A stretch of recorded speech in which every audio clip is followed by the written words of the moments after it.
apo fjalëve të tij.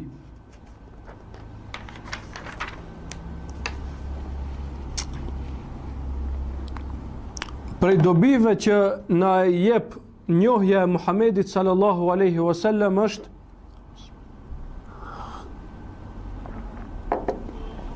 kur ta njohësh Muhamedin sallallahu alaihi wasallam dhe jetë përshkrimin e tij, i fiton disa dobi. Prej më të rëndësishmeve që ti i fiton si musliman, si besimtar është se të shtohet dashuria për Muhamedin sallallahu alaihi wasallam, të shtohet respekti për të, të shtohet madhërimi i tij, të shtohet dëshira për ta pasuar sunetin e tij.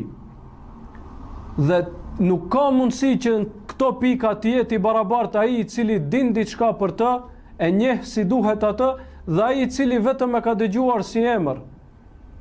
Prandaj edhe besimtarët dallojnë shumë në besimin e tyre, në imanin e tyre, në dëshirën e tyre për të angritur këtë fe, në dëshirën e tyre për të pasuar sunetin e Muhamedit sallallahu alaihi wasallam, në ambicjet e tyre për të ngjallur sunetin e Muhamedit sallallahu alaihi wasallam.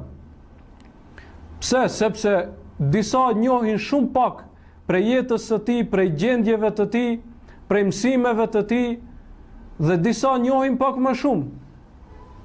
Të tjerët, posa asaj që njohin më shumë, praktikojnë pak më shumë, dhe krejt kjo shkakton që njerëzit të kenë gradat ndryshme në këtë aspekt.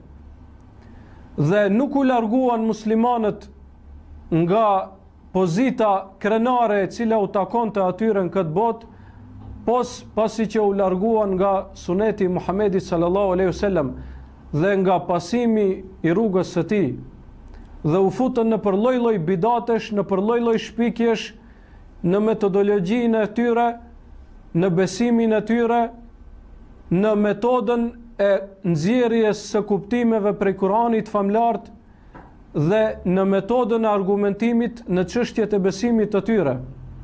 Në gjitha këto muslimanët devijuan atëherë kur u larguan nga mësimet e Muhamedit sallallahu alaihi wasallam dhe nga suneti i tij. Pra dobia e parë që ne e fitojmë nga mësimi i sirës dhe jetës Muhamedit sallallahu alaihi wasallam është se të shtohet imani, të shtohet dashuria për Muhamedit sallallahu alaihi wasallam, të shtohet respekti për këtë njeri, të shtohet madhërimi i tij dhe ambicia jote për ta pasuar atë. Dhe dobia e dytë është se ti e pason atë. Dobia e parë pra ka të bëjë me zemrën e njeriut, me gjendjen e tij në zemër të njeriut. Dhe dobia e dytë ka të bëjë me atë që reflektohet në veprat e tij, në pamjen e tij, në sjelljen e tij. Të gjitha këto nuk mund të jetë i barabartë ai që e din se si është suneti i pejgamberit sallallahu alaihi wasallam në këto gjëra dhe ai që nuk e din. Në mënyrë që ti praktikosh këto dhe ti jetësosh në jetën tënde, spari duhet t'i dish. Pra spari duhet t'i dish dhe t'i lexosh apo t'i dëgjosh. Andaj nga shumë prej sahabëve të cilët ishin më të re, në moshë më të re, dhe ishin më të vegjël, dhe nga shumë prej tabiinëve transmetohet një fjalë e njohur, të cilët thonin